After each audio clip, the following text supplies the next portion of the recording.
This last weekend, do they? Oh, yeah. Yeah. What we got school.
to end the working week on the Football New South Wales YouTube channel. The champions, the Marconi Stallions, come to Cromer to face Burnley United in the match of round 13 in the NPL New South Wales men's competition.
Good evening, everybody. A Friday treat to end the working week on the Football New South Wales YouTube channel. The champions, the Marconi Stallions, come to Cromer to face Manly United in the match of round 13 in the NPL New South Wales men's. Check 1, 2. Lovely. Check 1, 2.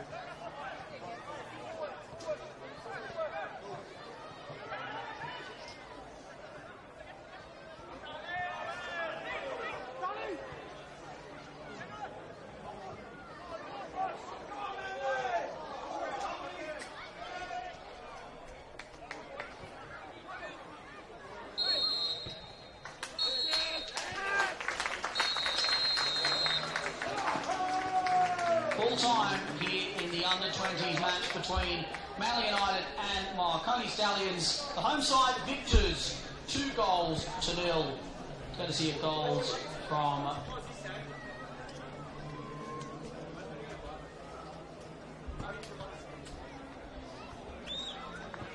Will Fulder and Ashton Holman.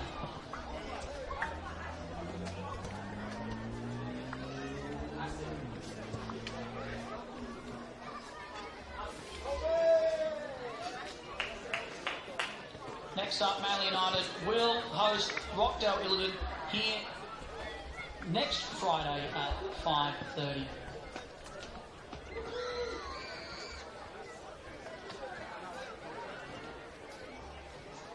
Make sure you go out and grab your drinks, go out and grab your food. Big one coming up in just 10 minutes' time.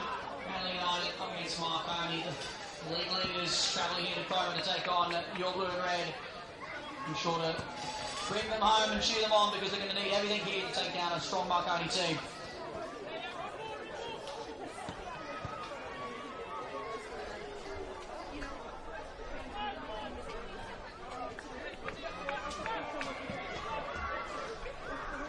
Team lists will be available shortly, but a quick message from the club for next weekend, obviously a very important weekend on the calendar, Mother's Day weekend, and Manly United is giving back to those who are most dear and important to us, our mums, with free tickets. That's right, free tickets for all mums next Friday for Manly's home game here at Cromer Park. So make sure you come down, bring all the family, because we're going to save on some costs as we get back to the hardworking mums here at Manly United.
Aaron Burney is number 2, Cameron Windus is 3, 5 is Lachlan Griffiths, 6 is Dom Costanzo, 8 is James Bayliss, 10 is Marco Jesic, 14 is Jake True, 18 is George Daniel, 23 is Brandon Vella, and 24 is Matej Rusek for the starting team. On the bench, number 7 is Franco Maya Valente, 12 is Julian Monge, 15 is Jawad Razai, 16 is Liam Yulee, 17 is Damien Sekenis, and 20 is Patrick Williams.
Servicing and home features and supplies for 40 years.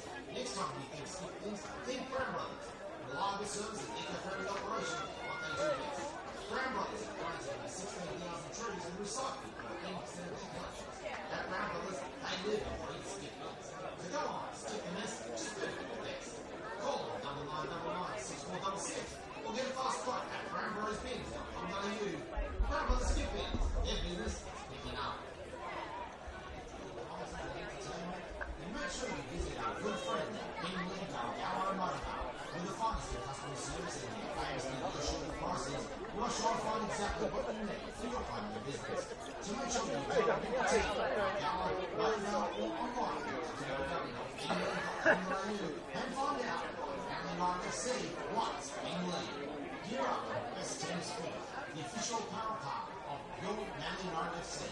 Whether you're scoring goals, training hard, or cheering from the sideline, look and feel your best at the latest range of performance team from Best Team Sport. Locally based, Australian-owned, Best Team Sport offers ready-made stock for custom sportswear, accessories, and colour work. Peak performance right off the field. Best Team Sport is the one-stop professional football supply for a team game. Contact JK the team at Best Team Sport. Route 116 at Montreal, or shop online at www.bestteamsport.com.au. Experience the very best in local entertainment and hospitality at DYRC. The 6 bars and restaurants, including Battery House, Best Sports Bar in Northern Beaches, DYRC is the private entertainment hub at the heart of the community. Support the club and support you. DYRSL, proud supporters of local football and York, Manly United FC. Electronics is one of the largest suppliers of office technology equipment in Australia and is celebrating their 30th year in business. 18 offices across Australia, they are able to cover everything you need for your place of business. From computer and peripheries to video conferencing and digital screen, Electronics will have you covered for all your IT needs and services. Find out more at www.electronics.com.au and get your IT enhancements done today with Electronics.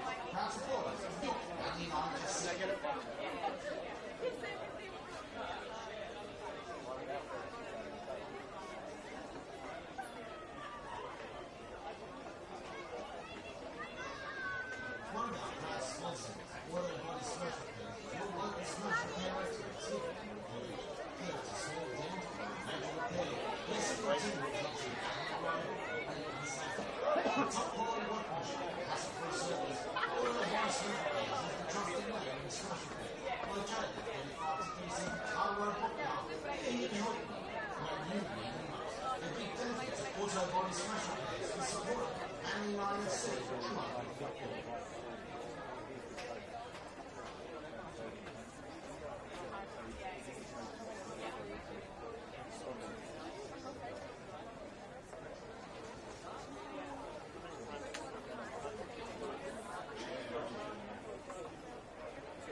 Businesses optimize their aluminium spending and maintain a competitive edge.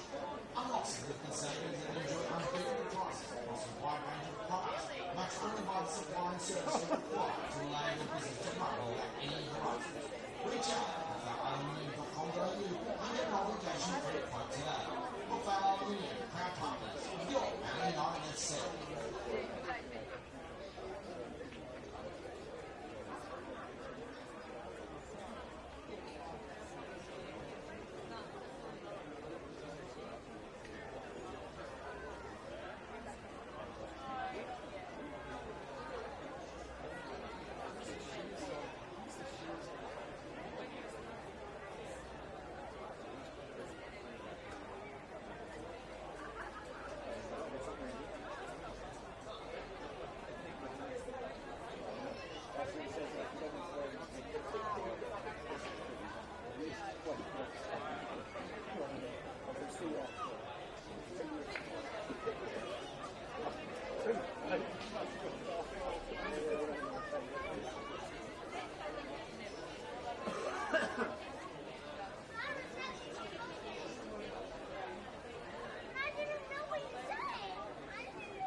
to end the working week on the Football New South Wales YouTube channel. The champions, the Marconi Stallions, come to Cromer to face Manly United in the match of round 13 in the NPL New South Wales men's. Alex Bolton, delighted to be along with you this evening. Standalone Friday night fixture to kick off the round. This is not a trip. The Stallions fair. Having lost one of their gallants up the M2 to the Northern Benches since 2019. Without a defeat since August. Winners of 9 on the trot. They continue to tot up points. Number 3 here will be 9 clear by the time the chasing pack kick off Sunday. So for Manly, they've got to put it into place spoiler and to thrust themselves further into the final future. Position provides some punchy performances over the last month. Hoping to win away an Olympic Glasgow Mouse. Confidence. Result here against the Red Hot champions. Chile Northern Beaches guys. Right, well, here's the Westbrook.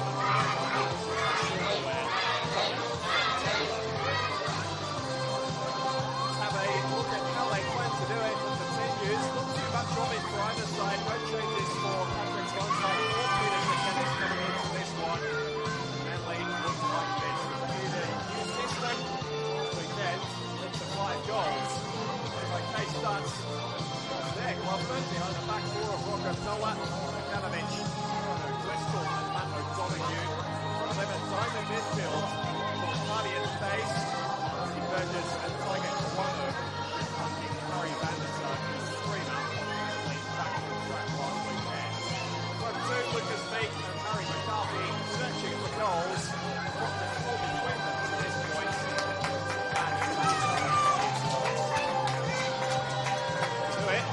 Break down the stingiest defence in the competition. It's what Marconi has built their success to Peter McKenna's on. They took on the base of that very good defence. Warren Burney, the right back, on the Griffiths and Cam Whitler. Centre half again tonight, Daniel. Midfield 2, Brandon Miller and Bayless. And 2 10s in Bobek Costanza and Martin Husek. True.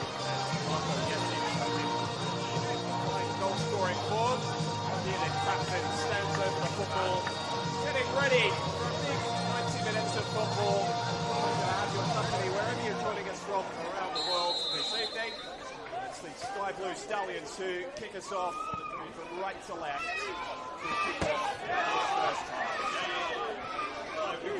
Starting to feel like football season. The weather's finally dropped. Big coats out for the first time north of Sydney this evening. Perfect conditions for the players, and the rain has stayed away, thankfully, as well. Both teams in dry conditions. See rubber in the turf. It seems to be filled up by precipitation over the last 24 hours in Sydney. It's not proved an issue. They've been terrific on whatever surface, whatever opposition has been put towards them in the last 12 months. In the 4th team of the competition, the RS champions, and the grand final last year. McCarthy lining up the first opportunity of the night. It's an audacious effort, but we have seen him score with ranges like that before. Bouncing back from injury over the last month, hasn't quite recaptured he was in right at the start of the season. His answer to the question about who's going to get the goals is to play without an out-and-out striker. Meek and McCarthy trusted in a dual role with Van der Sar trying to get as close to them the past couple of weeks. Back of a couple of dodgy results. Including a loss in the Australian Cup qualifiers to Bulls United of League One. Big win over Sydney Olympic. Set in some respects. Back into the finals picture. And his aspirations are quite a hit player. The team has done the double in this competition since Sydney Olympic back in 2018. Marconi haven't ever done it in their history. They're yet to taste premiership glory in New South Wales state football. times in the Old National Soccer League. Dropping back down, able to complete it over the course of the full season. A couple of championships at each level in their locker.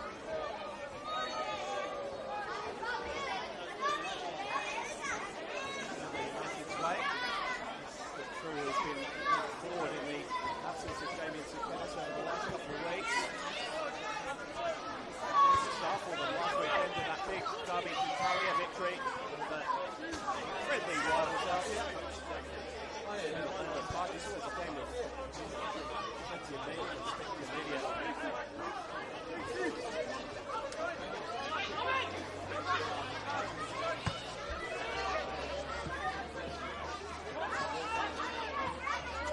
First couple of appearances in those big games pay. Got an assist for the winner for Kyle Chimenzi against Rockdale earlier in the season. Scored one and set one up last weekend at Lambert Park. It's been a fine start at the home of some of Marconi's biggest rivals. Marko Jesic, of course, has seen it all before. Happy to have a partner in crime. Lost James Temulkovsky in the off-season to the Western Sydney Wanderers between Sekenis and True. He has had two fine lieutenants to fill the scoring shoes of the now departed striker. Cameron Windust into the side again today, retaining his place. Anton Mlinaric still sidelined with some injury trouble after that win over Spirits a few weeks ago.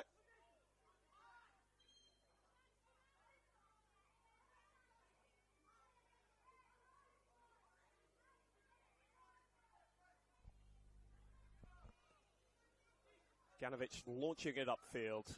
Windust winning out in the initial header, cleared away by George Daniel.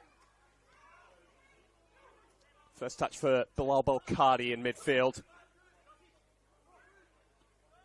Burgess back for Pella, and Manly can try and structure something from the back for the first time this evening.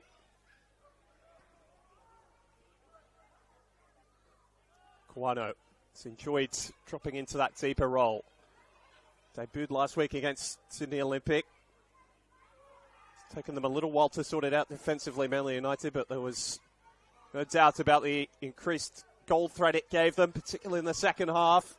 Got some defending to do here, though. As Marconi move it to the left. Dom Costanzo, such a danger when he's allowed to run at defences. Trying to wriggle away from three. Van der Sar helping out defensively between he, Burgess and Rocco Pella. Manly are managing to go in the right direction. Lovely touch from McCarthy just to take it away from Bayliss. The ball backwards didn't help out. Costanzo. Plenty of energy in this one early. Moves it right to Mate Busek. Was looking for a sky blue shirt, but played it behind the duo of True and Jesic. Marconi captain is not too happy about it either. Ganovic just happy to clear his lines. Full slate of fixtures coming up this weekend. A pleasure to have your company tonight. Make sure you stay with us all across the weekend. 3 games tomorrow in the NPL New South Wales men's competition. Sutherland and Apia. Spirit against the Wolves. They were the early season leaders. And St George City against the Central Coast Mariners, the nightcap. Nice sort of split of kickoff times in those fixtures. The first at 4 o'clock between Sutherland and Apia.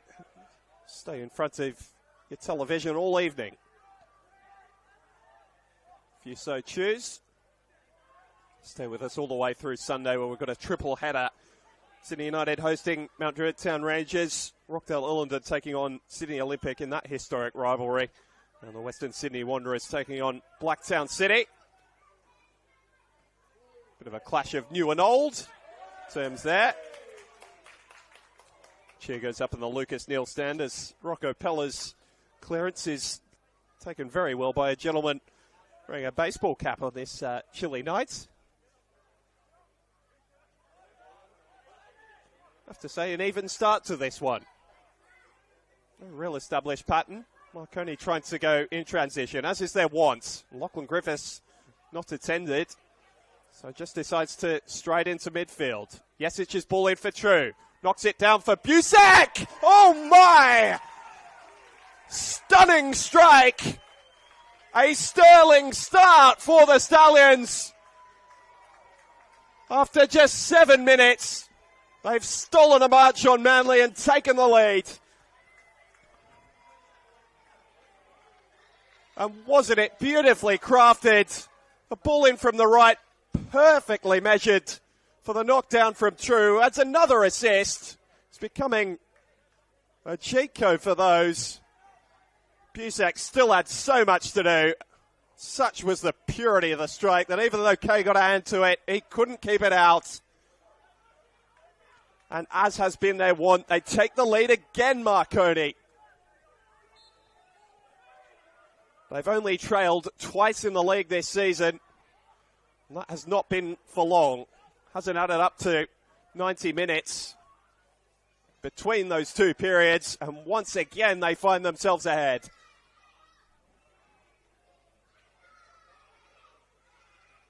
Dominant from the front because of the solid defence that they have built. And that is a replay that Mate Busak and his Marconi teammates will be watching for some time.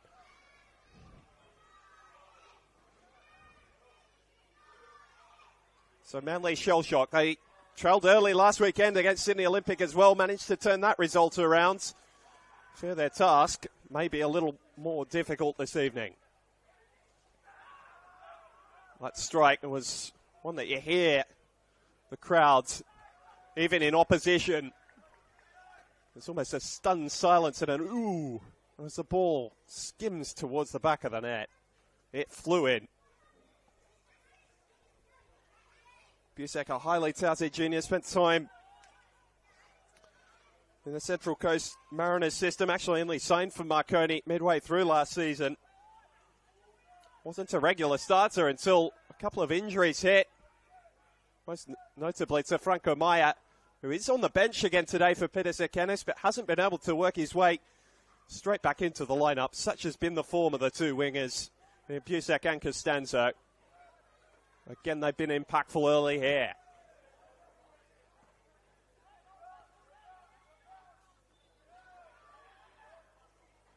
Inclined as well to have a look at what was happening in the Manly defence, but such was the clinical nature of the attack. I'm not sure there was too much they could have done about it. Manly on the back foot again as True presses forward. He's played on the wing for Peter Sekenis early in the season. Mentioned off the top of the broadcast, moving into that central role alongside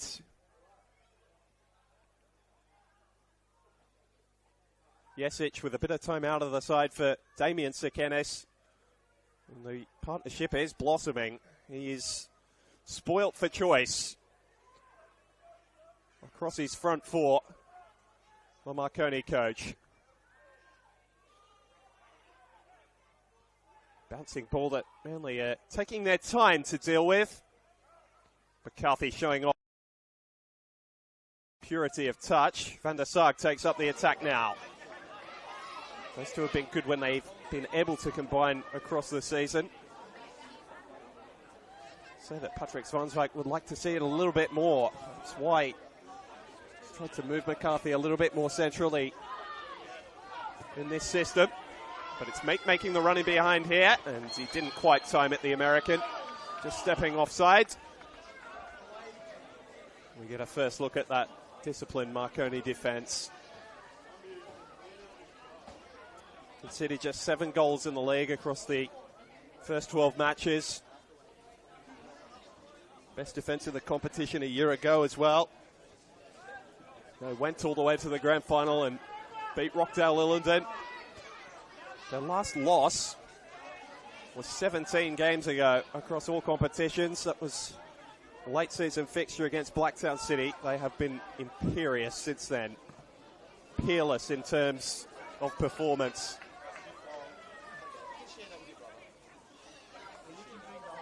Once again, they've got an opposition side on the back foot. And they've managed to muster a couple of comebacks over the course of the season, and they've been better at it recently than they were at the beginning of the season. Still a point at Blacktown that looked unlikely for a long time.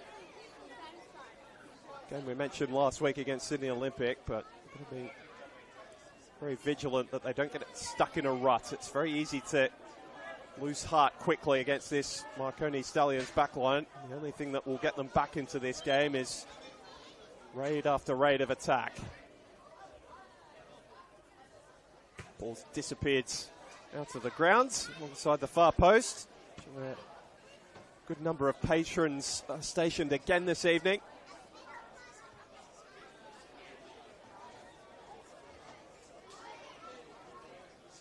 Matt O'Donoghue measuring his options here. Gets the ball straight back off McCarthy. The last touch was off the Manly United left back, I think. Referee, very experienced Kelly Jones, agrees.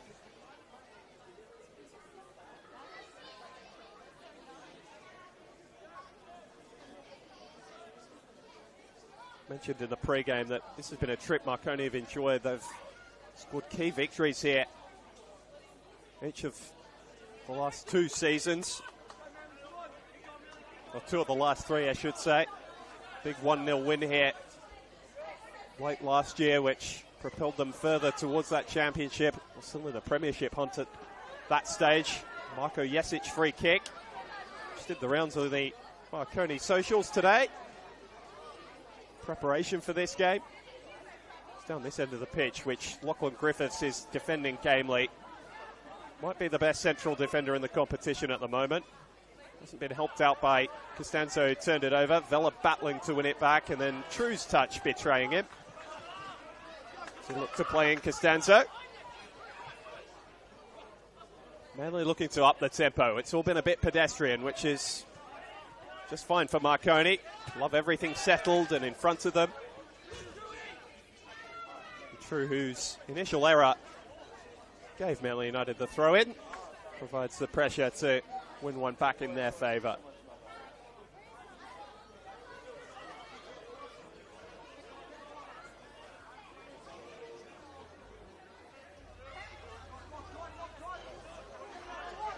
Costanzo nods it over the top. Jesic fighting for it, beaten to it by Belcardi.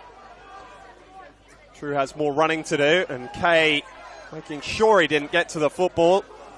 Took the safe option and just turned it out of play.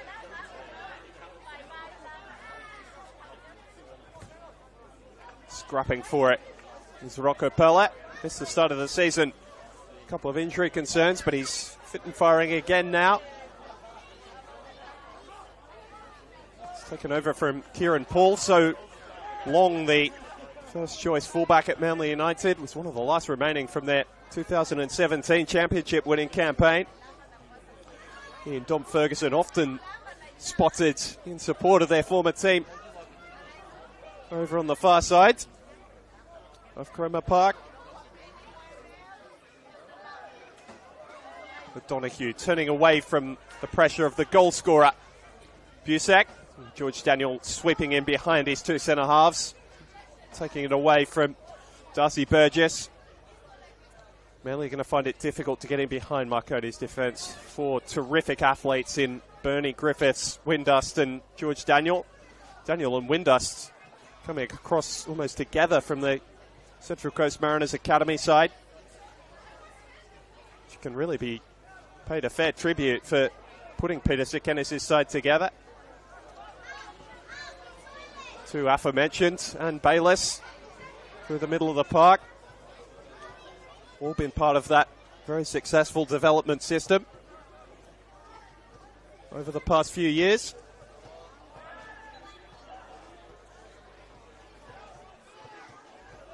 Bedded in so well to the senior setup at Marconi, which is renowned for its professionalism. Free kick's got Manly's way here. Not sure if the ball was handled or there was a little tug of the shirt. United fans won't care too much. They've got an attacking set piece here. Harry van der Sag, one of the best proponents in the competition over these. And he found one of his tall targets. So Driscoll's one of them. Flying towards it was Windust. Up rather than out, though. And they've kept it alive. Kawano had it nicked off his head by Hilton. Thumped into Bayless, and there's big appeals for a handball. Kelly Jones never really looked interested. Ball was in such close proximity to the Marconi defender. It's going to take something of a miracle to get a penalty for that. Appeal. This is what Marconi have done over the start of this season, which we're 3 months into now. Hasn't that flown by? Once they do take the lead, they're happy to play without it and rely on winning it back high up the pitch, which they've done here through Vela. True drifting to the left, so deadly there last weekend. Bayless was through a forest of bodies. Kay only caught it at the last moment, and then the second bite reels it in. And they will be all too aware of the danger that Marconi offer in transition. Apia were caught twice last weekend. Don't want to make the same mistake. Funnily enough, that's not where the goal came from tonight. Beautiful bit of link-up play between Jesic and True, and then Mate Busek, whose name sits on the score sheet. His third goal of the season. Got a couple of key ones as well. The goal to see them go level with Sydney Olympic, who's pushed them further than anyone else this year. 10 Qual's goal after just a minute. Only levelled by Busek in the dying embers of that game. It's as close as they've come to being beaten since August last year.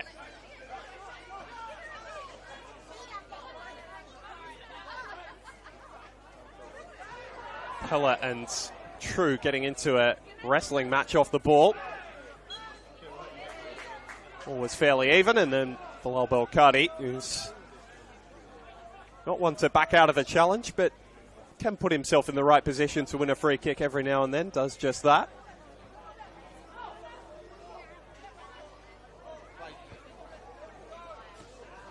It's one back high again by Griffiths, who stepped out of defence and continued his run. Jesic!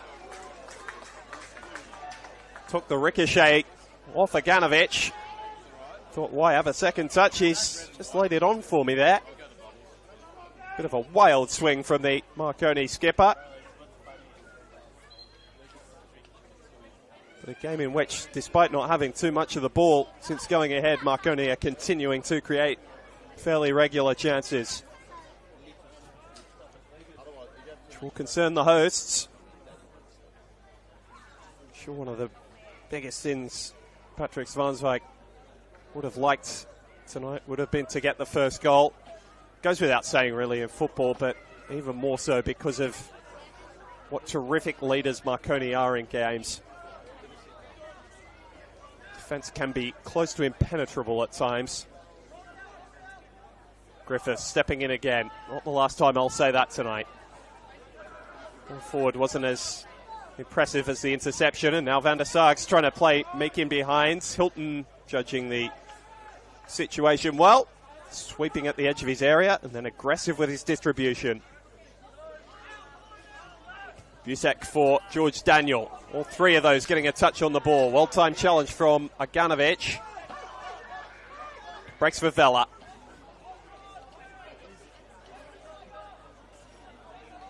Griffiths. Off-season signing from Rockdale Illingdon. Might just be the signing of the season to this point. Vela. Mr. Marconi. There's all the values of the football club. Deployed as a right back for most of their championship winning season a year ago.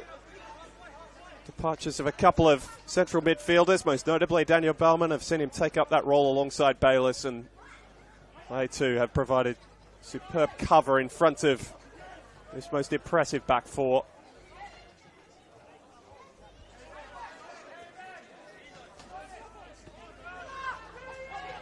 Here he is popping up on the left, and he's turned it over. Commentator's curse might have struck here. Burgess touch just betraying him. Flick inside from Meek. Had to be lofted because George Daniel did stick out a leg, and that meant it was just that little bit more difficult to control. Reminder, you can find us and all the coverage of this competition, as well as the women's, at NPL NSW, wherever you're looking for us on X or Instagram. Jude Dolan giving you a behind-the-scenes look at all the goings-on from Cromer Park tonight.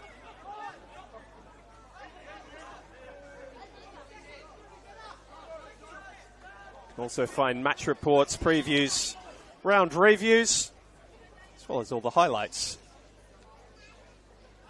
It's always good to take in at the end of a weekend. Packages of all the goals across a round of fixtures in both men's and women's competition. It is all there for you.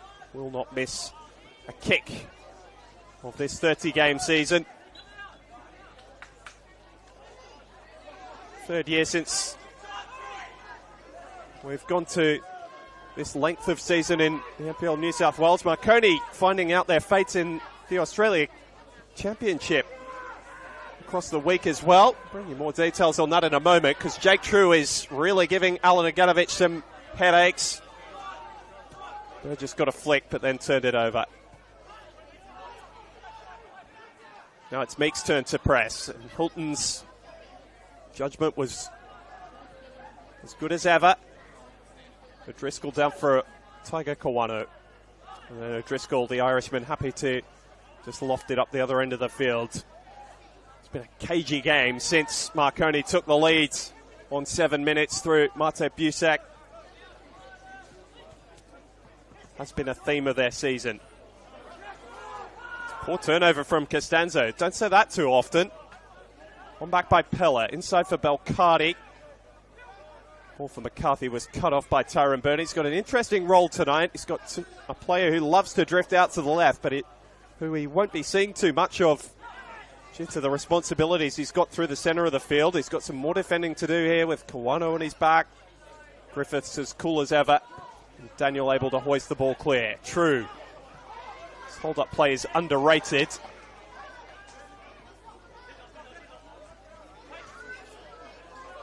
Turning over every third or fourth touch in the last minute or so. And Van der Sarg loses out in the 50-50 with True. Big striker's physicality showing again.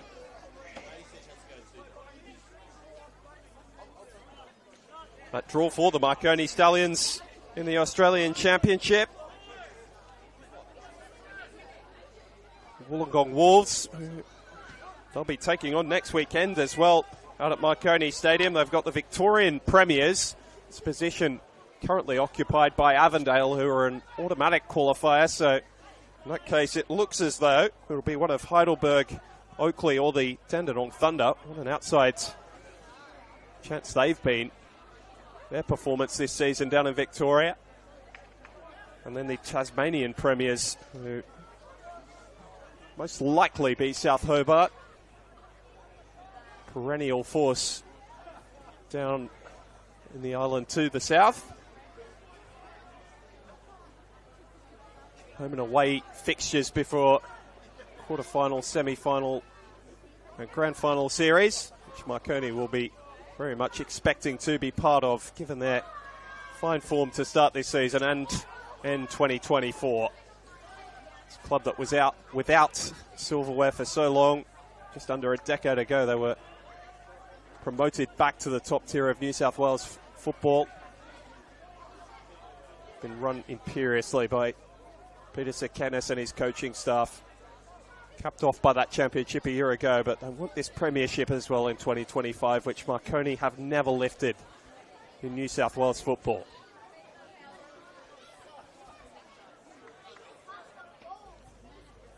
Manly trying to break them down here, and that is always easier said than done against the Stallions.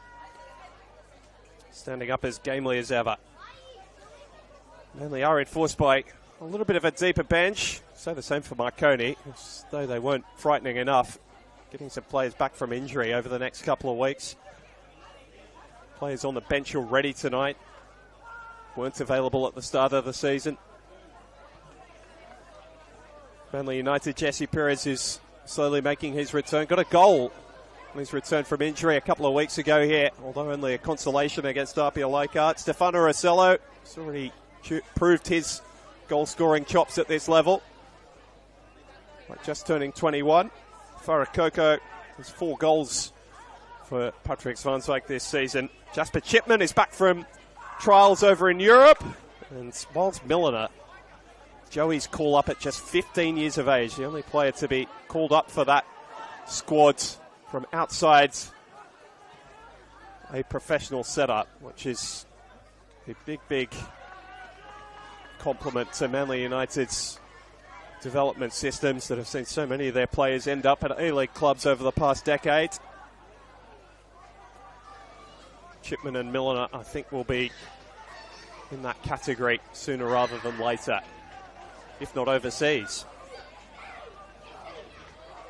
Would be a debut for the 15-year-old if he's able to get on the field tonight. For Marconi, names we're more familiar with, Franco Maya made his return from injury a couple of weeks ago against the Central Coast Mariners.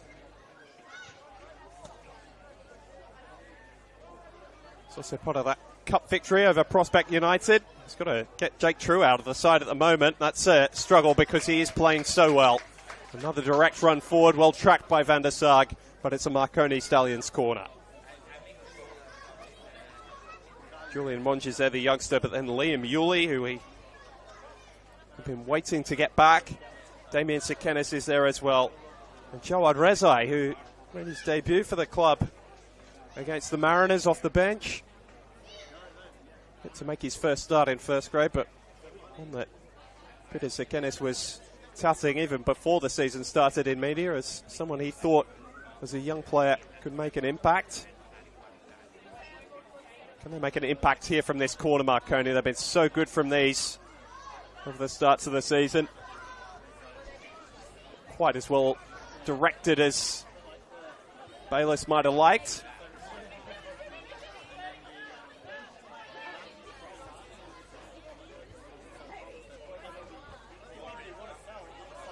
Ticking towards the half-hour mark here at Cromer Park.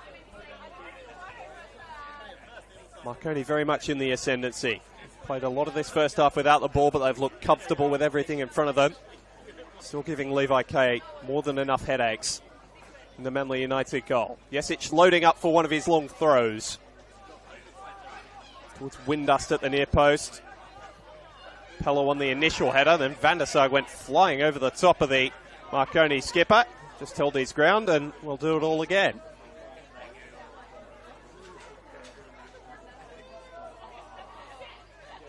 Windust again will be the target. Griffiths hasn't come up for this one. He's been their main goal scoring threat from set pieces. That one didn't quite have the distance. Easy clearance for Van der Sarg.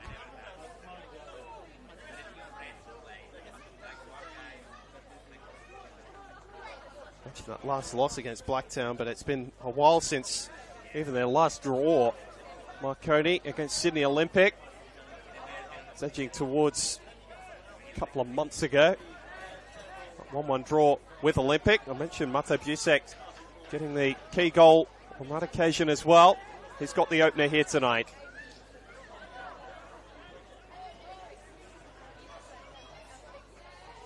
Costanzo's drifted out to the right, trying to get more involved in the game, Dominic Costanzo. Linking up with Busek, wider for Burney. Van der Sarg getting in front of Costanzo to make the clearance and win the free kick. Slap of hands between current winger and a former one. That's what Harry was known for in his A-League days. Bombing up and down touchlines. That's a physical role for him here at Manly United, but one where he can show his quality.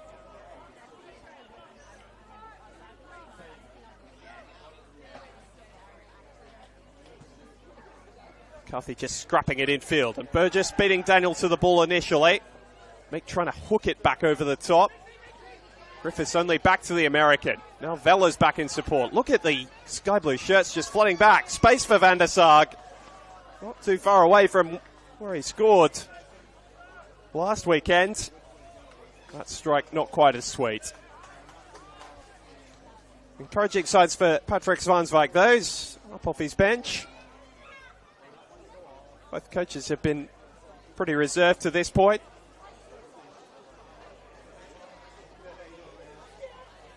Dominic Costanzo just coming to the near side to have a quick chat with his coach. Sees, as this ball's cleared over, is the only one in this half of the pitch, and so Hilton goes there. But he's overhit the ball forward, I think, for George Daniel. Quick as though he is. Even he couldn't reel that one in.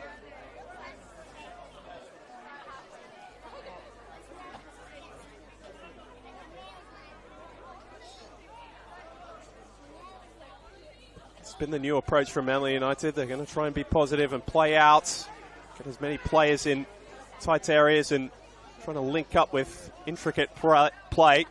Problem is, Marconi have so many players good at breaking it up. And Bernie's bursting forward in field. Ball just took Jesic wide and he was offside in any case. Just goes about his work quietly, workmanlike. Tyrone Bernie. Oh, that's a dreadful turnover from Manly in a dangerous area. Chance to strike for Vella. It was straight at Kay. And it's a big let-off for Manly United. Really fluff their lines playing out from the back there. Ganovic just did enough to bail his team out after they'd really put him in some serious trouble. Skippering the sides for the first time this season, Alan Ganovic. His former defensive partner Jimmy Oates did run to the 2022 championship. The players out there tonight, only he and McCarthy were part of that first grade squad. And Levi Kay in goal as well. Almost forgot him. Hasn't had too much work to do in this first half. He's been beaten by a gorgeous strike, but Manly's defence has been equal to most of what Marconi have thrown at them. In fact, most of the issues they've got themselves into have been of their own doing. Van der Sar playing through the press. Meek ducking inside after flipping out to the left. Just so good at getting bodies back quickly, Marconi. So disciplined defensively. So willing to work hard for one another. Team of consummate professionals. Bernie wins it and is able to stride upfield. They got numbers here, the Stallions, if they play it right. Busek has already got one and he was searching for Jesic. A few centimetres lower. And he might well have found his skipper for a second. Shout of frustration. But Mate Busek is really been the main man for Marconi in this first half. Pella looking to switch play. Meek was onside despite some Marconi protests, and then a rare miscommunication between Griffiths and Bernie. Griffiths thumped it off his right back and out of play. Guess the ends justify the means in that circumstance. It's been a while since Manly United have beaten Marconi anywhere. Haven't lost here in their last 3 visits. Haven't lost in their last 7 in all competitions. Free kick goes the Stallions' way. It was a pure strike from Rocco Pella. Not dissimilar to Busek's, which opened the scoring. Wouldn't have counted in any case. 10 minutes to go in the first half. Match of the round on the Football New South Wales YouTube page. Mate Busek and his 7th minute strike. The only thing that separates the two teams. But if you've been watching Marconi this season, you'll be familiar with the scenario. They've grabbed the early goal and they are looking very comfortable both with and more often without the ball. Proving difficult to break down again. And so Manly know that they must be sturdy defensively as well, because scoring 2 against the Stallions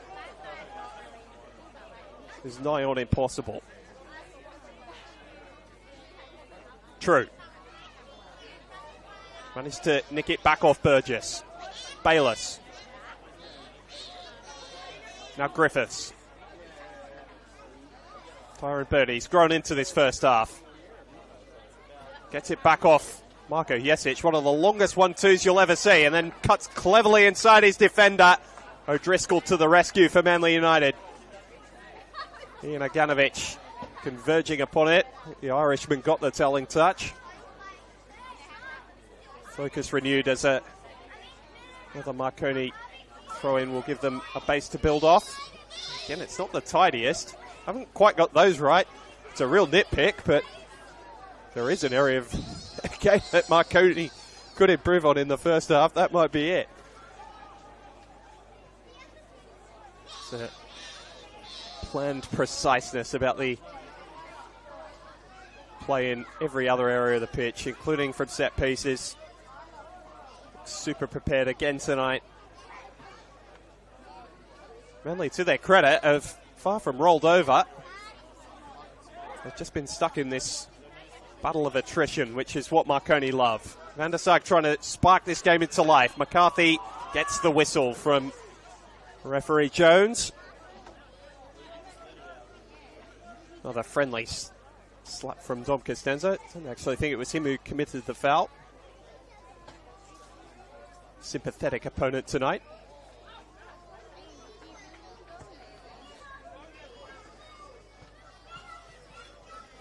Ganovic's ball was a little aimless. Bit of communication coming from all quarters at Manly United now. Svansvik has been pacing his technical area for the last 5 or 10 minutes. Instructions going Rocco Pella's way. Darcy Burgess and Harry van der Sark having words.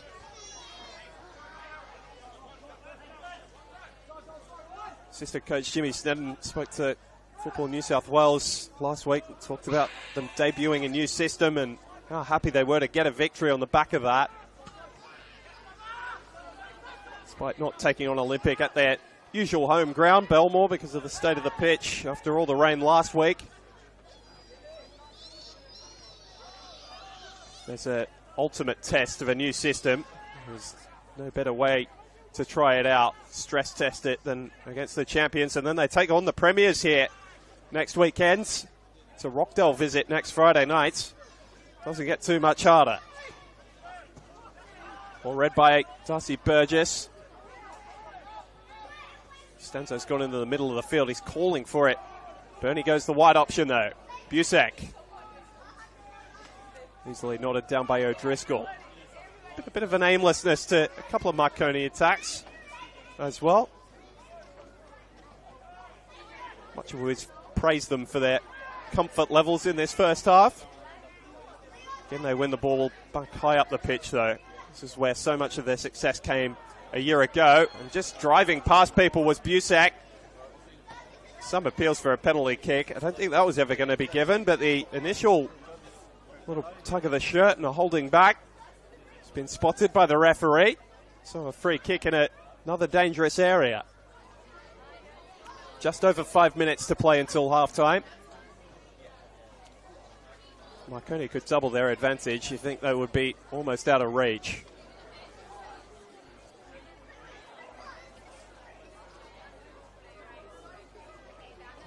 Costanzo and Bayless over in conversation.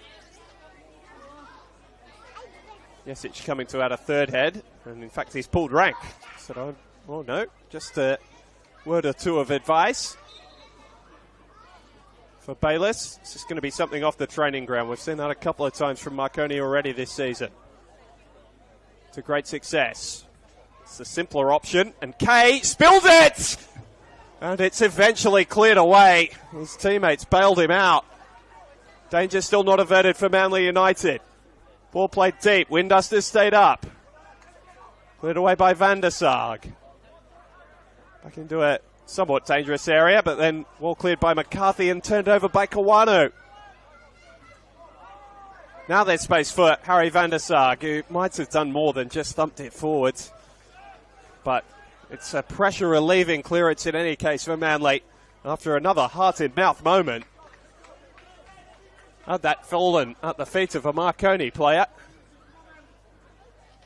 We've taken the simplest of touches to make it 2-0. Thankfully for the Manly United fans gathered in the Lucas Neal stand and at the far post, was not to be.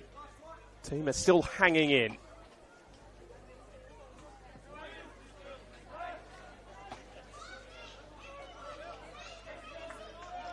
Belcardi and O'Driscoll. What have they got to hurt Marconi? And Meek stepping the wrong side of Marconi's defensive line. Oh, it's actually the free kick that's been awarded, not the offside. Meek's argument, he was just holding his grounds against the smaller George Daniel. Such a player with such grit and determination, George Daniel, not to mention his athleticism and technical quality. Plays well above his size, and he's clever enough to work himself into situations where players have to foul him in order to get the ball. At the very least, give the referee a decision to make. Now, Manly have got a free kick.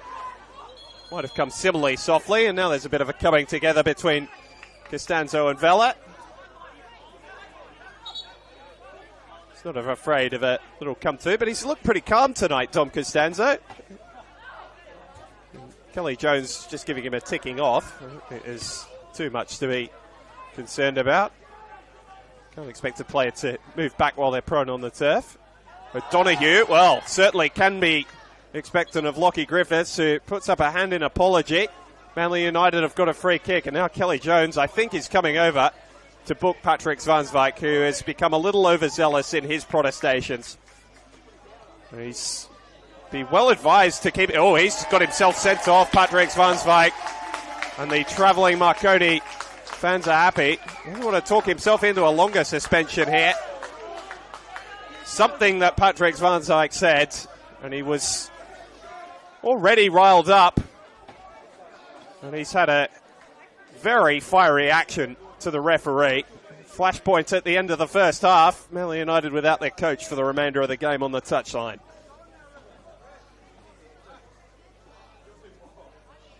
Colour of the card turned very quickly from yellow to red. Prefer that to a player, but not too great from Patrick Zwanswijk. Peter Seketa seeming to lend a fairly sympathetic ear. Will be written in the postscript. Not sure how much influence it will have on the game, other than to delay it for a good minute or so.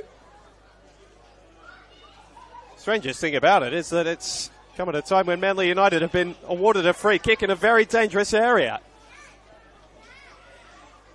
Of course, that's not the decision that Patrick Zwanswijk was unhappy about, but all built up very quickly. Still, he's continuing the conversation with Simon Asham, the fourth official. Now Jimmy Snedden saying, "Don't worry, coach, I got this."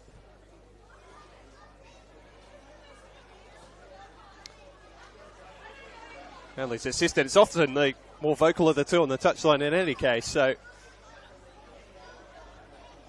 not sure how much will change. Might change his halftime team talk if Manly United are able to make the most of this free kick. Now there's some conversations going on about the spot of the free kick and the position of the wall. It's all become very testy, and it's been a first half generally played in a pretty good spirit. No cards been handed out except those two to Patrick Zwanswijk. And finally, about 2 minutes after we stopped play, Harry van der Sar is able to put the ball down and face up to a four-man wall in front of James Hilton. Tried to go around the wall. It was never threatening the net. But O'Donoghue's winding run goes to waste. For the first time, really, in the opening 45 minutes, we see Peter Seketa up from his seat on the touchline.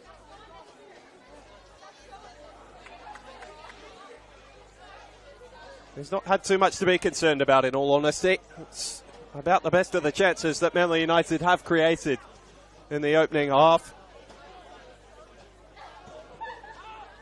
Could it be another clean sheet for James Hilton and the Marconi Stallions? Take them level with Manly at the top of the most clean sheets capped. Manly currently sitting on 6.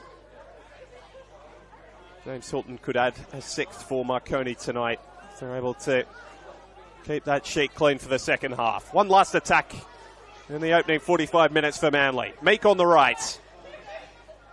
Lovely little Cruyff turn. The shot was not too bad either. And now that's the best chance Manly have created in the first half. A chip that dipped onto the roof of Hilton's net. There are a couple of Manly fans who thought that might have been dropping under the crossbar. A few metres beyond that.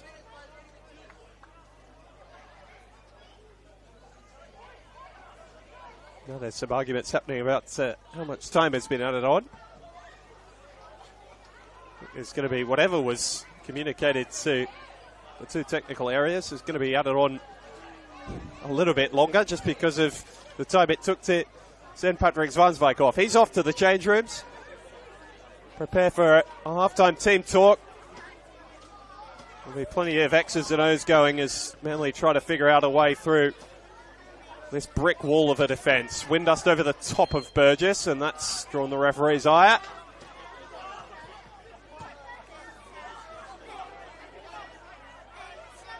Marconi is searching for the halftime whistle. Feel they've played more than enough stoppage time, as they would with this goal-to-nil advantage. Manly throwing everyone forward. Levi K set to hoist this one long. True, the only one forward for Marconi. To a pack of players. Kawano picks up the scraps. Jinks and turns and finds Van der Sarg, whose lobbed ball into the middle is cleared by Windust, and it's the end of it. Spicy end to a pretty nondescript first half, with the exception of Marto Busek's stunning strike, which has given the Marconi Stallions the lead, which they've sat on very nicely. A defence looking as steady as ever. Manly with plenty of the ball, but limited in the opportunities they've been able to create. Can they be the first team to come from behind and defeat the Stallions? The first team to beat them over 90 minutes since August last year. You have to stay tuned to find out, but it's the Stallions looking comfortable. A 9-point lead awaits them at the top of the table if they are able to hang on. At the break at Cromer Park, the two teams heading to the tunnel. It's Manly United 0, Marconi Stallions 1.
2025 season. Here's a great tip. Did you know Benedict Recycling is conveniently located at Melrose and operates 6 days a week? They are absolute pros in recycling, construction and demolition waste, diverting a whopping 84% of waste away from landfill. Benedict have recently upgraded their Melrose Recycling Centre. Come check it out along with their great rates and free trailer hire. Join forces with Benedict Recycling and kickstart your recycling goals for 2025 and beyond. Gear up with Best Team Sport, the official apparel partner of your Manly United FC. Whether you're scoring goals, training hard, or cheering from the sidelines, you can feel your best in the latest range of performance team wear from Best Team Sport. Locally based, Australian owned, Best Team Sport offers ready-made stock for custom sportswear, accessories, and club equipment for peak performance on and off the field. Best Team Sport is your one-stop professional football supplier. Elevate your game. Contact JK and the team at Best Team Sport, Unit 116 Aquatic Drive, Francis Forest, or shop online at www.bestteamsport.com.au and get kitted out today.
Welcome back to Cromer Park. The second half about to get underway between the travelling Marconi Stallions and the host Manly United. The Stallions leading for an 8th minute strike from Mate Busek that was struck with some venom on the half volley.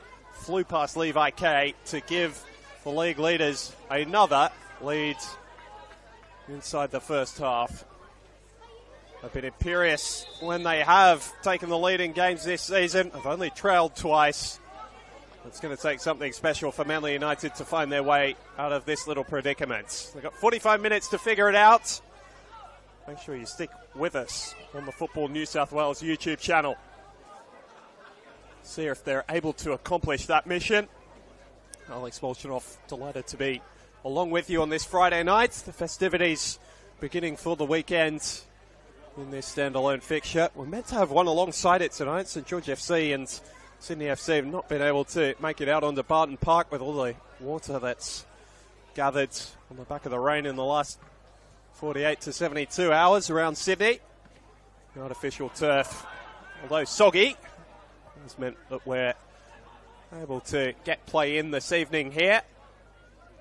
Our match of the rounds. A reminder, if you're looking for behind the scenes content of what's going on here at Cromer tonight, make sure you check out at NPL NSW on Instagram, Facebook and X. Ball right along the line. Manly United were hoping it was still in play because Matt O'Donoghue had sprung forward with the football. Not to be.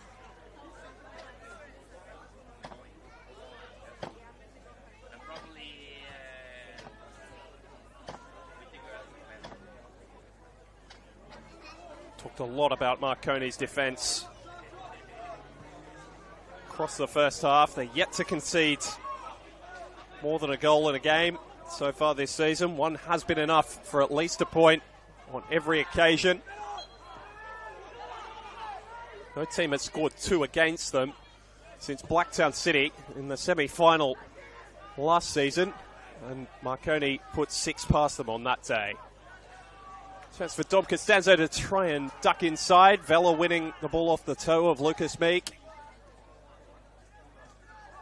Change in system has seen he and McCarthy on the ball a little more. Probably enjoy McCarthy more involved in the game today. There are choices for Patrick Svansvik and now Jimmy Snedden, who's taking control of the team after Svansvik was shown a red card in the first half.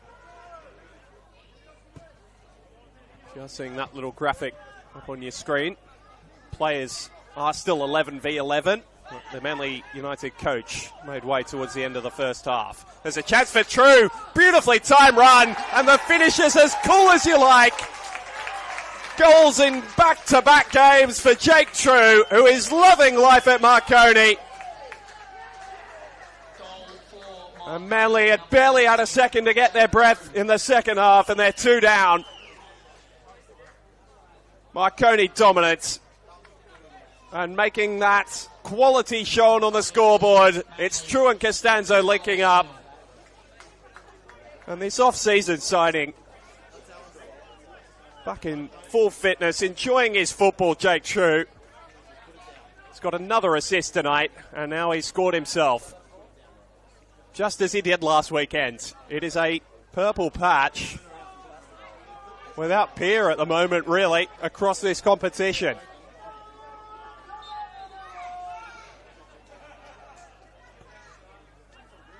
We're talking about the players that Peter Zakenis has been so terrific in bringing in to partner Marko Jesic and really outshone him at times over the past couple of seasons. Just been able to let him go about his work.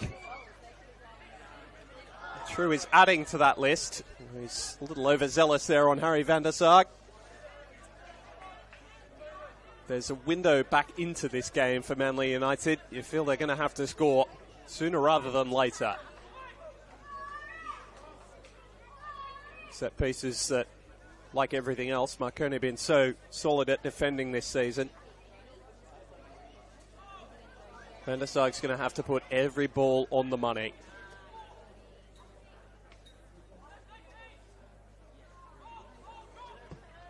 Crowd waits with bated breath. Ball didn't really get high enough to trouble the defence. Gets a second bite though. Only United midfielder. Daniel's happy to let it drop. Burgess nicked it off him. Driscoll turned it over to Costanzo, whose dancing feet couldn't get him out of trouble that time. Burgess again. It's fired into the seats over on the far side by the block from Daniel. They only need the ball in play as much as possible now. Task doubly difficult after Jake True's strike. Just 2.5 minutes after half-time. O'Donoghue off balance. Well judged ball considering. And Griffiths was physical in his attempts to defend Meek. There's a couple of complaints from the Manly United players, but Griffiths, as he so often seems to, judged it beautifully. Wins the ball but concedes the corner.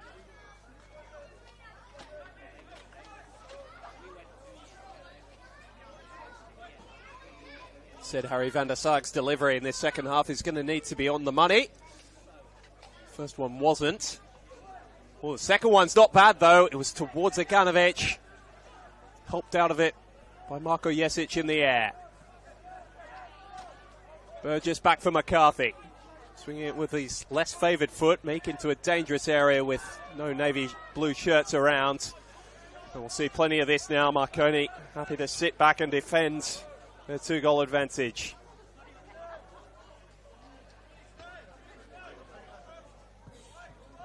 Reiterate that stat I gave you at the start of the half. No team this season has managed to score 2 in the same game against the Stallions.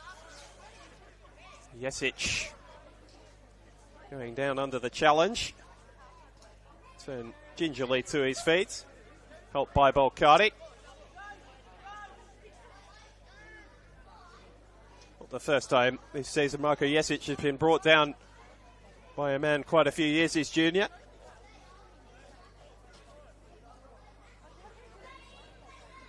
Very little doubt it won't be the last either. Marconi looking comfortable. This is a place they've had such a terrific record over the last 3 seasons. And that ball's curling into another dangerous area. Not dealt with by Manly, but crucially, not reached by Windust either.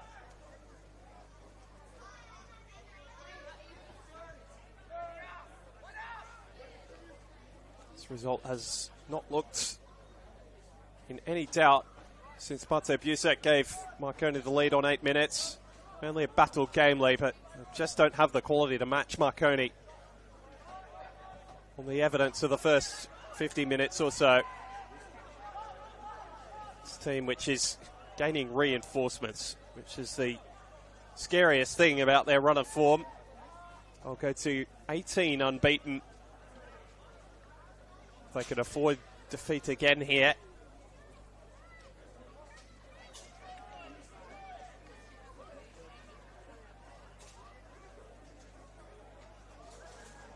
Stats I'll be giving you about how consistent they've been winning games of football in all competitions.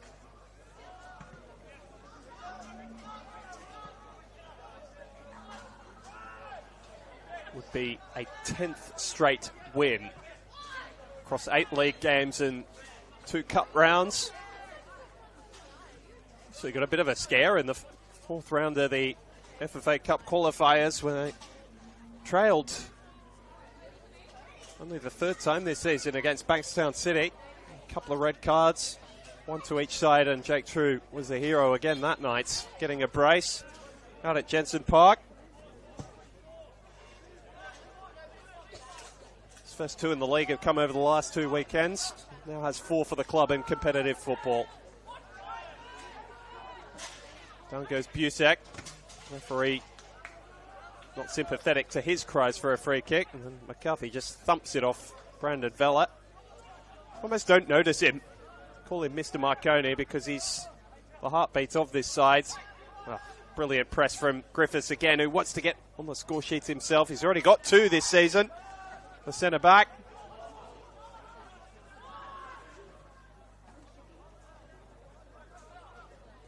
Costanzo just turning it over. Chance for Van der Sark to try and get forward. McCarthy.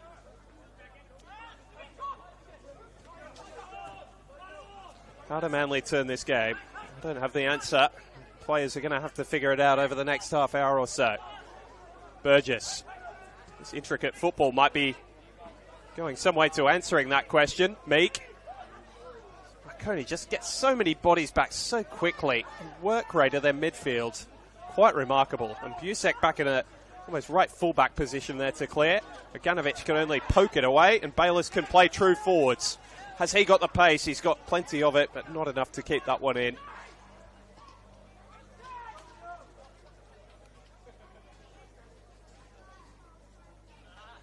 There have been criticisms of Manly over the first few months of this season in terms of not turning up for certain games. It can't really lay that at their feet this evening.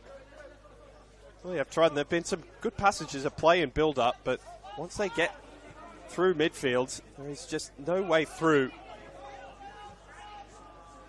This determined, disciplined, unyielding backline. The superlatives are running out. Van der Sar, has he got the key to unpick the lock? Burgess. Another play with that creative talent. Oh, lovely touch by Van der Sar. Took it away from Vella. Switched it out to O'Donoghue. Not his favoured foot, but the right foot is what he crosses it on. Windust half away. Van der Sar. Peterson Kennis becoming vocal for the first time this evening at the edge of his technical area, and his team responds. Busek takes a heavy hit to the head, and despite the break on for Costanzo, Busek is down with a head injury and needs attention. No choice there, the referee. Was struck with plenty of ferocity from Aaron O'Driscoll. There might be half a concussion concern about Mate Busek, given the force and the proximity of that strike. Might see the first substitutions. Manly are planning theirs. 17-year-old Jasper Chipman, who has so impressed onlookers in his start to the season, has recently been over in Europe on a couple of trials. Back in Australia. Doesn't turn 18 until later in the year, so can't sign for an overseas club until then. But the word is, he might not be too far away from a professional contract, either in Australia or overseas. He looks as though he's set to make his entrance here, but it's Busek who is making his way from the field. Jesse Perez also being readied, and his return against RPL Leichhardt a couple of weeks ago got on the score sheet late in that game. It's the end of the road for Bilal Belkadi tonight. Difficult task for him at the base of that four-man midfield, the most defensive certainly.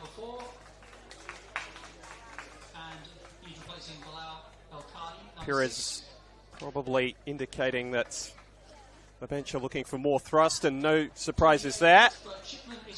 And Jasper Chipman is on for Rocco Pella.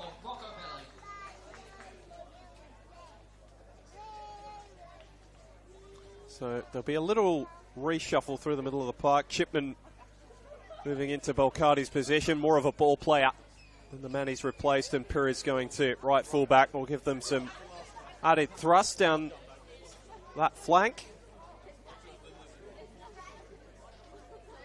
Bit of a restless crowd here at Cromer Park. Marconi, as well as the defence and what happens when the ball is in play, are so good at just managing games, taking the sting out of them, really making it difficult for their opponents to get going with any forward momentum, and then they're able to spring forward themselves with players like George Daniel helping out from the back. Bayless can strike them. He's looking for the shorter option. Gave Costanzo a chance, but Perez's challenge takes it out of play. The talk will start to begin, I think, in a few weeks' time after they've been through the entirety of the competition, Marconi, about chances of an invincible season. It's only been done 3 times in New South Wales state football history, with a couple of caveats even on a couple of those.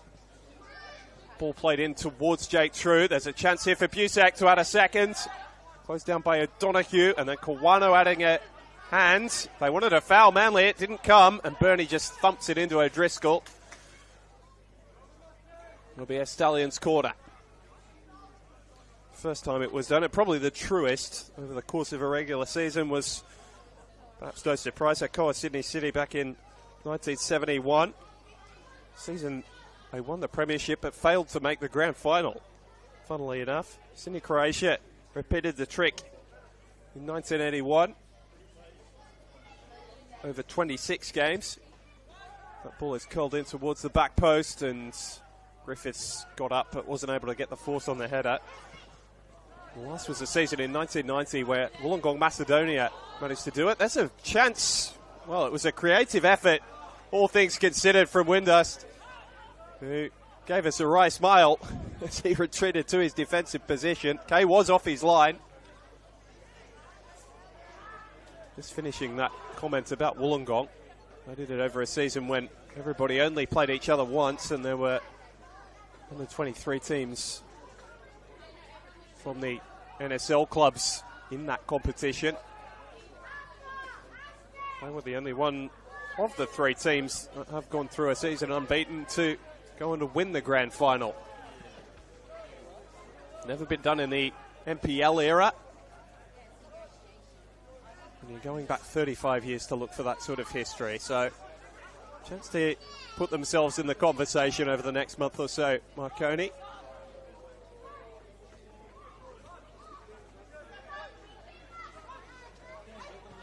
Here's Bernie. True. It's such a terrific addition since signing for Marconi from Wollongong in the off-season. Fellow with a heavy touch. Meek and Burgess on different pages. Windust saw exactly where that ball was going, and now there's a chance for Marconi to get forward in transition again. Costanzo loves his right foot. Combination of Burgess and Pires send it away. Turns to silverware.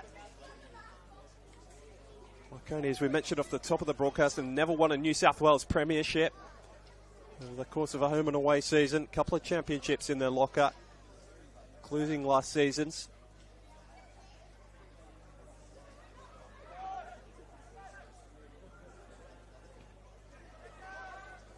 We'll head it up rather than out from Manly United. Marconi, of course, boasting so many honours in the National Soccer League as well. Not had the opportunities to tot up the amount of titles as, say, a Blacktown City in this competition. I have to say they've actually got a more storied history.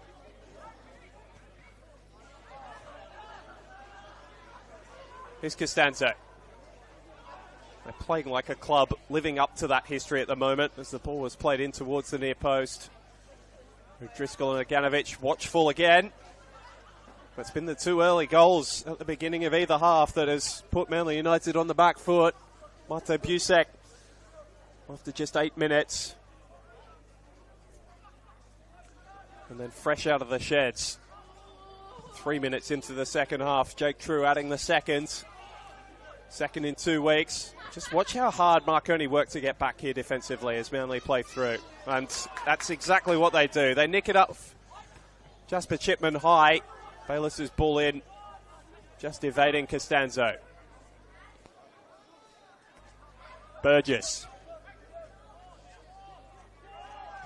Chipman showing us his technical quality. Sharp pass for Burgess. Wider for Meek. He's explored every inch of his attacking half tonight in an effort to try and find some freedom from this suffocating Marconi defence.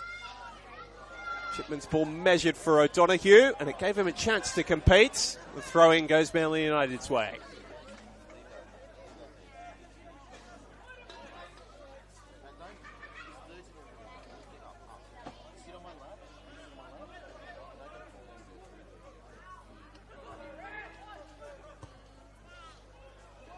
Swung in by O'Donoghue over the head of Meek. George Daniel doing the hard running for it. And then bringing down the Manly United winger. You can't fault Lucas Meek's work rate. He's had to run for so much this evening. And the chasing down of what looked like a lost cause has turned into a promising free kick. Manly United needed to unlock the door. They've got about 25 minutes remaining to find 2 goals here. So they managed to get 5 last weekend. Last performance here, they were held scoreless by a League One side, though, in Hills United in the Cup. O'Donoghue over this free kick. He goes short for Burgess. Trying to change the angle. Good leap from Kawano.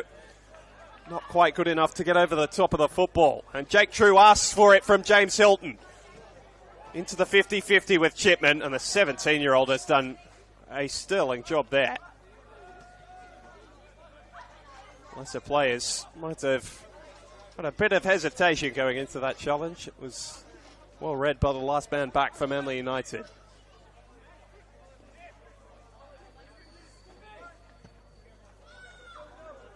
And the ball forward is not bad either. Right on the toe of Matt O'Donoghue. Busek nicks it off the toe of Lucas Meek. Now try to dribble it out with the help of Bernie. He's going to ask a bit of Jesic, who's asking for help with the press. Only one option for Levi K as a result. Tell you what, it wasn't the worst ball for Darcy Burgess, who's done beautifully to keep it in. Daniel's rapid, so he's able to recover. And a nice touch from George Daniel to take it away from Van der Sar. Well blocked off by Perez. Game starting to open up. Not sure Marconi will love that pattern, but again, Bernie's back, well positioned. O'Donoghue. He's had a lot of influence in Manly United attacks this evening, getting forward consistently from left full back. Perez trying to do the same on the other flank. Meek. Again, the point of attack for United. And well read again by Bernie. Another player in the Marconi shirt. He just goes about his business. Such an astute pickup from Peter Sekenis in the off-season from Blacktown City. Managing to prize him away from his junior club. He has been close enough to not missing a minute. So substitution for Manly, a double sub actually. Harry McCarthy's night is over. Stefano Rossello, his replacement. And Farah Coco is making his way onto the field as well. For Darcy Burgess. Got that big goal against his old club, Sydney Olympic, last weekend. It's not been quite as bright a performance for him this evening. Difficult standard to set yourself, no doubt. Manly have needed that sort of game-breaking ability here this evening. Not quite had the player or players to put it together. Work rate has not been enough. Fresh legs of Farah Coco might offer a little bit of hope. You heard the oohs and ahs of the crowd as he closed in on James Hilton there. Gorgeous switch of play from Costanzo, similar to the one we saw in the grand final that unpicked Rockdale's defence. And Bernie just returns it back to him. Well, there's options for him in the box as well. Just too far in front of Jesic, cleared away by O'Driscoll. And Griffiths with his first errant pass of the evening, by my count.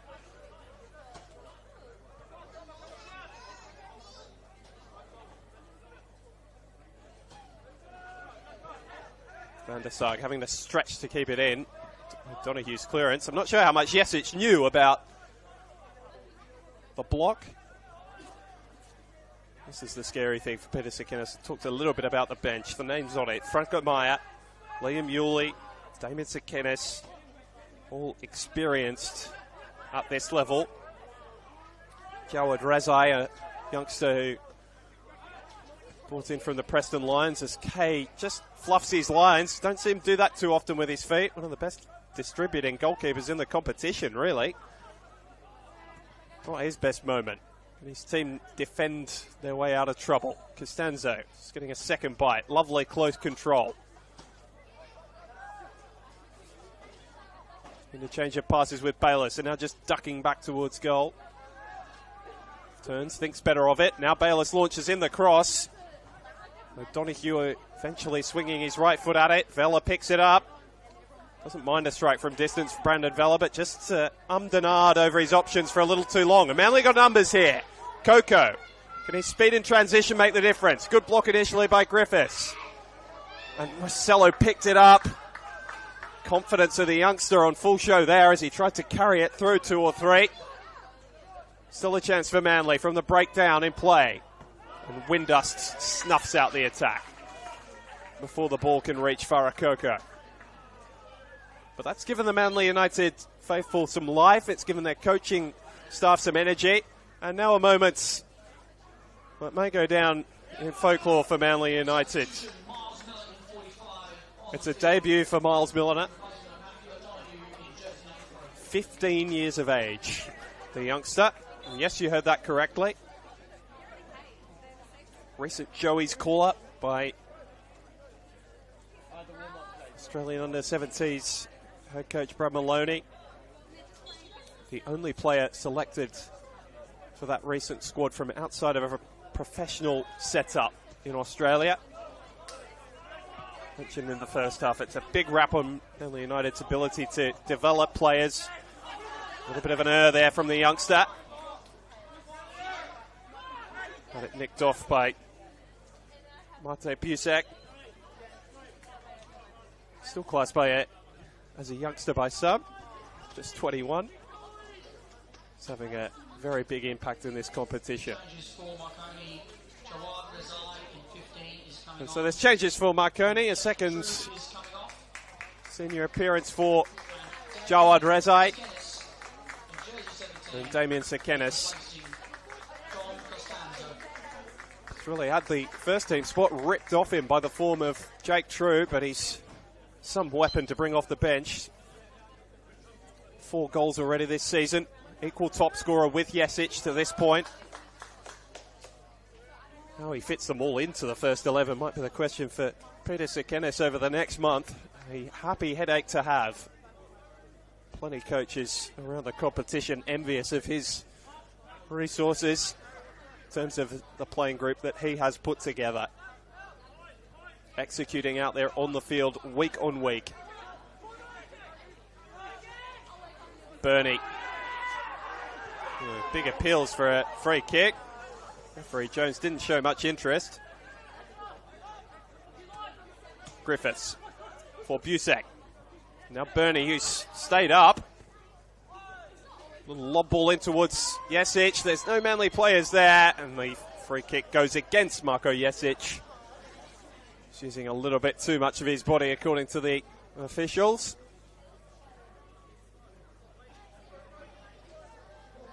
One of the softer free kicks you'll see given, but been pretty consistent on that tonight, the referee. Contact in the air has not really been tolerated.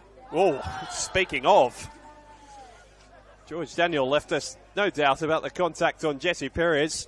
2 similar sorts of players, not ones to back out of challenges. Certainly George Daniel didn't there. Van der Sar. Marcelo, who's added a little bit of thrust for the middle of Manly United's attack since coming on, and the first booking of the night goes the way of Tyrone Burney. It's taken us 74 minutes. As I mentioned before, Svansvik was sent off by Kelly Jones towards the end of the first half. It's not really been a fractious game. Played in pretty good spirit for the majority. That ball's floated in towards the back post. Manly might like a bit of fire about it. If they can get a goal back here. Not sure quite what Rossello was trying to do there. It played it enough in favour of Meek, and Van der Sarg's in a tricky area. Rezai showing fresh legs and plenty of good attitude, the Afghan international. Scooped away by Hilton, headed back by Meek. Vella trying to play it to the advantage of Bernie, and that worked out nicely for him to slice the ball away. 15-year-old Miles Milliner throwing that ball forward, scooped in early. Oh, and Coco was trying to take it on with his first touch. Good ball from Rossello again, and then Crew is leaving one on Marconi player who came across to clear. Manly injecting a little bit of pace. They've got quarter of an hour to try and find 2 goals here. Wouldn't assure their place in the top 6 for the weekend, but would mean that only the Wollongong Wolves could catch them. And that ball from Miller just with a little bit too much on it. Wolves who are in action tomorrow afternoon. That's a big one in terms of the race to the top 6. Northwest Sydney Spirit, the early season leaders, have been reeled back in. Now without a win in their last 4. Hosting Wollongong, who have been, like Manly, a side that have shown performances that have been breathtaking at times and completely bewildering at others. Well, at least their 6-0 defeats here about a month ago.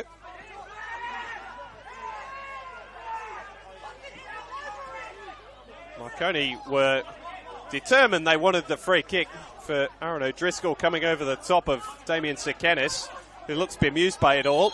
And the throw-in was taken from a good 20 yards from where it went out of play. United trying to sneak one.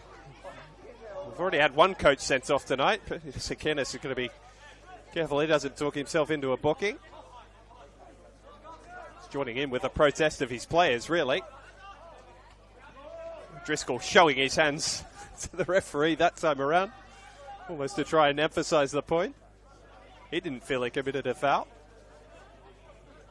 Actually, a healthy contingent of Marconi fans that have made themselves known in the key moments. Why wouldn't they be travelling around New South Wales to watch this team at the moment?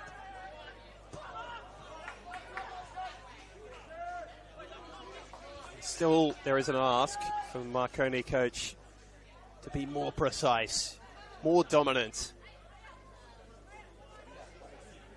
Excellence has become an expectation over the past few seasons at Marconi. It's got them to the position they're in now. Sekenis. Again, he and O'Driscoll tangling. And again, it's the Manly United defenders' way that the decision goes. One of the few things that have gone Manly's way tonight. Certainly the balance of play is not. That's been down to the quality of their visitors this evening. Vella. Love to add his name to the score sheet and see which is his dominant foot with that strike. Such a sweet strike of the ball. Called a beauty that Brandon Vella scored late last season. That one's skew if.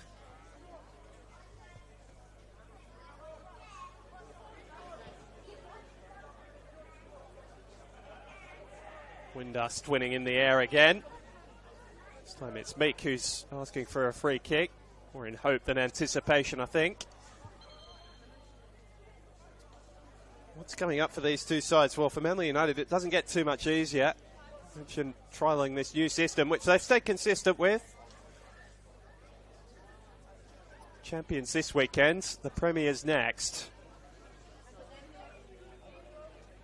Champions this season might be doubling as the Premiers elect. Rockdale still will have a say in that little equation before the end of the year. Only a month away from their next meeting with Marconi. The Stallions got the better of them in the first fixture at the Illingdon Sports Centre. Score of 2-1. Jake True laying on the winning assist, and he's come from the field tonight, but another superb display, setting up the first for Mate Busek and slotting the second himself. Terrific performance. Should mention as well, put you the two players coming on. Dom Costanzo is the other one who's been removed, so one up front and one of the wide players. Just resting the legs. Lots of football to come for Marconi over the course of the season. Talked about their Australian Championship group a little earlier in the game. Wollongong partnering them there, as well as the Premiers of Victoria and Tasmania. And for Manly, the conundrum continues. Must be said, against this opposition, it's a little less curious than some of their other performances at home this season, but they've now scored 5 or more goals in 4 of their games, as ducking and weaving, George Daniel is scythed down. There's been a bit of a square up there. So his challenge on Jesse Perez turns the favour, or Aganovic did. Offers Marconi an opportunity from a free kick. Back to that stat. Manly United, 5+ goals in 4 games this season, including the 6-0 win here against the Wollongong Wolves, including that 5-2 win over Olympic. They've scored just 4 goals in the now 9 matches outside of those free scoring occasions. It is a two-faced attack at the moment at Cromer Park. I'm not sure they've quite put their finger on why that is to this point. The answer tonight might be straightforward enough. But there will be opportunities to get at Rockdale, who have not shown the same defensive solidity as their conquerors in last year's grand final. Manly will feel there's chances for goals here next Friday when they do host Rockdale Illingdon. For Marconi, we'll get a little preview of that Australian Championship group next week. They host Wollongong at Marconi Stadium. Now one of 4 assured meetings between those two teams this year.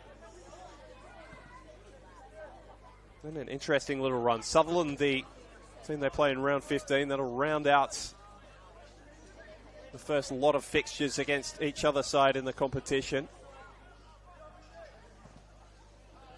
And Blacktown City away, team they've not had the best record against, with the exception of that semi-final victory a year ago, where they thumped them by 6-2.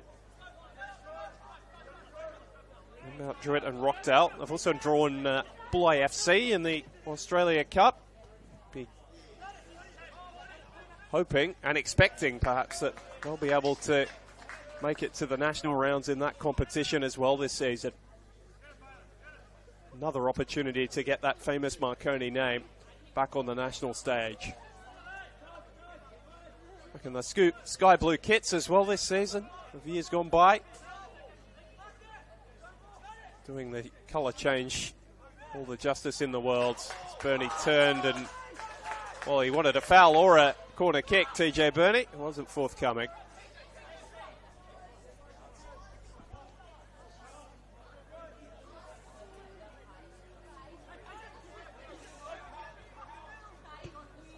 Milner.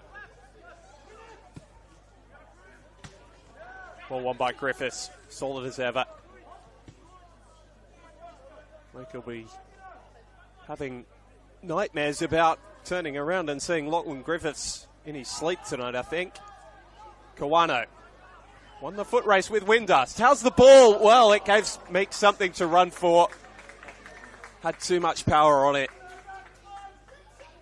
Can't criticise the willingness of Manly United's forwards, who have continued to put in so much effort as this game has gone on, but that is not enough on its own to get results against Marconi this season.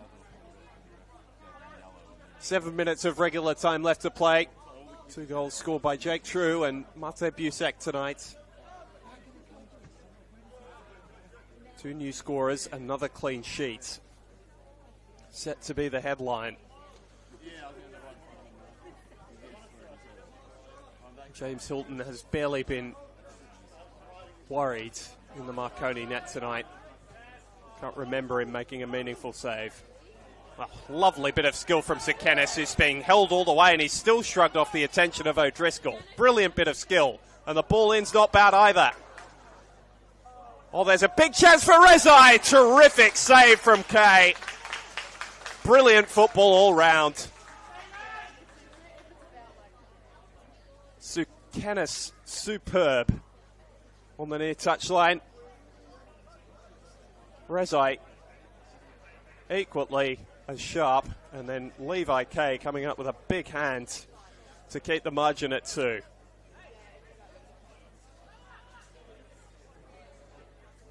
Just chop up that package and tell you these aren't the top 2. It's one of them. That's the quality of football you're getting in this competition. The resulting corner is swung in. Aganovic rose above the pack to head clear. Windus wants the corner. He's not going to get it.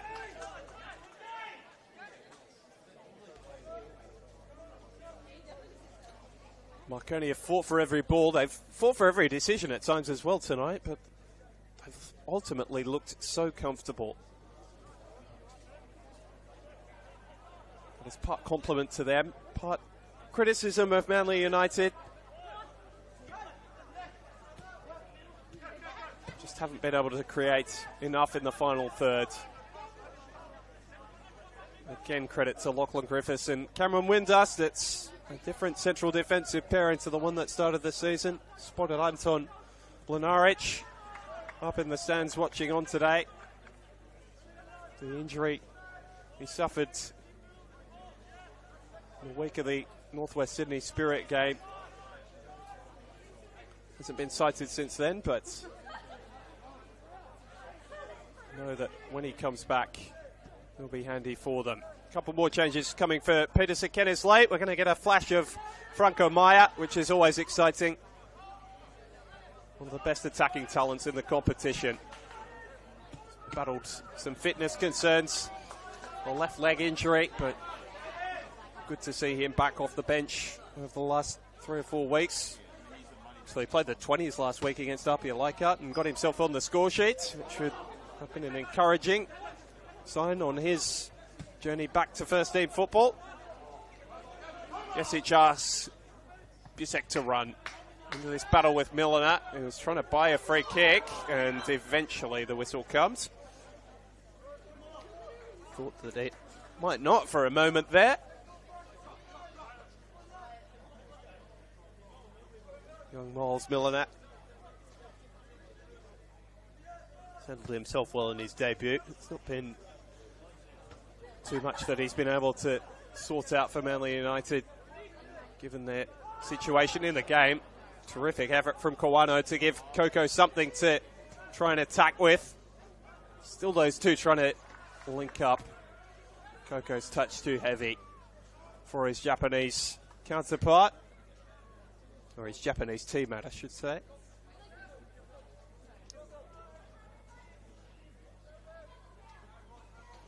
So moments just ticking away. Marconi set to go 9 points clear at the top of the table, ahead of Rockdale and Blacktown City. Both in action on Sunday afternoon at 3 o'clock. You'll be able to find their games where you found this one on the Football New South Wales YouTube page. Lovely ball forward from Bayliss. Can they add a 30, Marconi? They probably deserve it. Sekenis. And there's a chance to line up for Rezai, who's had a couple of chances like that.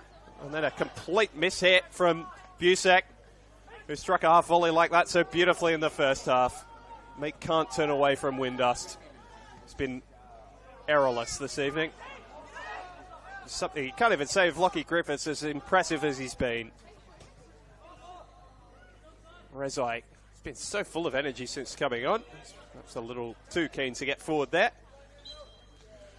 So a final triple change for Peter Sekenis, who's going to empty his bench. The two midfielders have their nights ended. Brandon Feller, just a quiet worker again. And the Lucas Neal stand, which is now mainly populated with Marconi travelling fans, given the opportunity to give a hand to Brandon Feller to Mate Busek, who gave them the lead after just 7.5 minutes. And finally to their captain and leader. He's not been at the centre of everything tonight, Marko Jesic, but his threat is something always appreciated by defending teams. Takes a hand as well. Franco Maya, Liam Yulee, and Julian Monge, the three replacements. Result no longer in doubt. Marconi have seen to that with their defensive work this evening. Repeat for the upteenth time.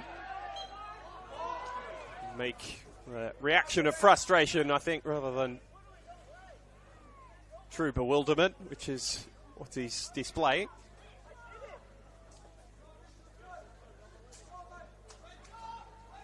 And so Marconi, this terrific season, this wonderful unbeaten run continues. It It will be 18 in all competitions, 16 in the league, including the finals at the end of last year. 10 wins on the trot across all competitions, 8 in the league. That's 2 months of purely winning football. So difficult to do in this competition. James Hilton, so little has been his work. That was nearly a little fumble there, but one of the best goalkeepers in the competition. Olejanovic fighting for decisions as well. 4 minutes to be added on. You feel that will just be 4 minutes trivial extra time to be added on here. at the end of this.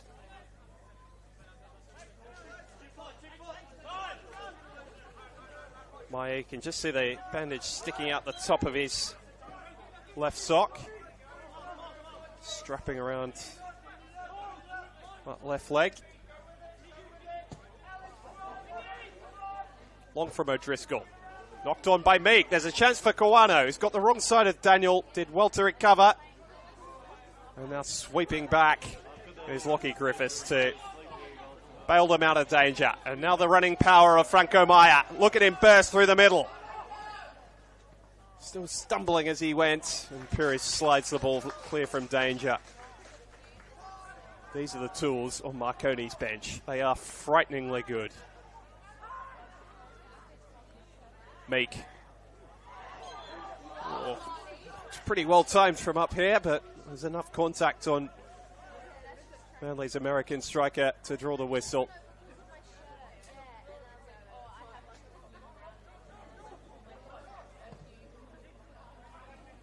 Hoisted high by Pires. Milliner did well. One out against Burney. Here is the 15-year-old. He's pretty strong too, and he's won his side at corner.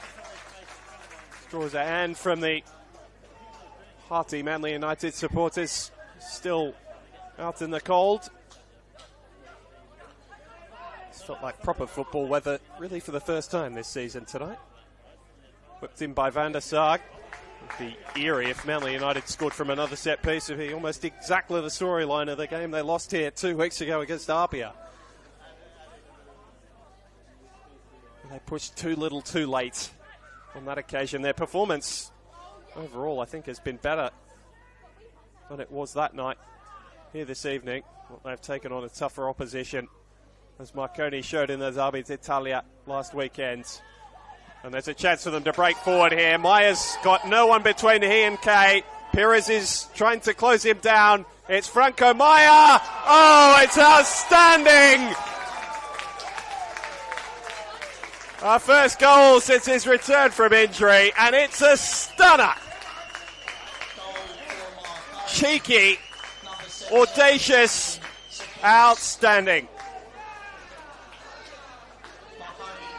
A little bit of cheek to go with the discipline and the dogged determination.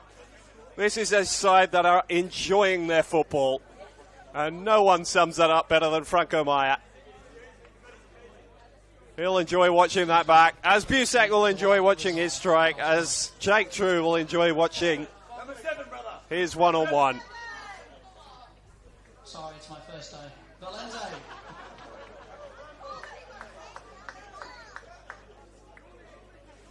Well, he's so talked about, Franco Maya.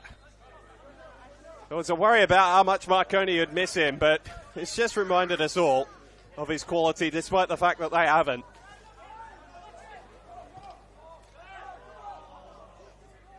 They've been a different class tonight to one of their closest opposition in this competition in season 2025. Manly might yet be a finals team, but they are showing tonight that there is a fair gap between they and those competing for silverware. The double is on. I don't think there's any doubt about it. I might be thinking about all three with the Waratah Cup as well. The Marconi Stallions. Oh, blasted backwards by Liam Yulee. Even when they get it wrong, still ends up with TJ Burney having the ball at his feet.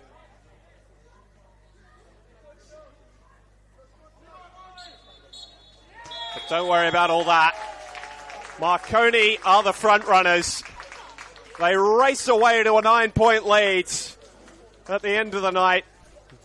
Unbeaten in 13 to start the season, having won 10 straight in all competitions. They are the best team in New South Wales at the moment. The challenge has been set down.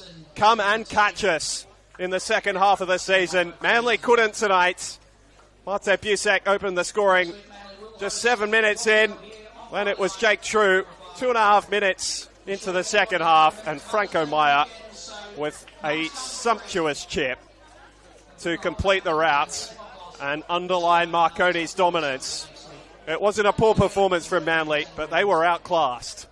Hope you've enjoyed the coverage on the Football New South Wales YouTube channel. Sure, you're back with us for the triple header tomorrow and 3 more on Sunday. But for now, it's Alex Morchanoff signing off from Cromer Park. It's finished Manly United 0, Marconi Stallions 3 in the match of round 13.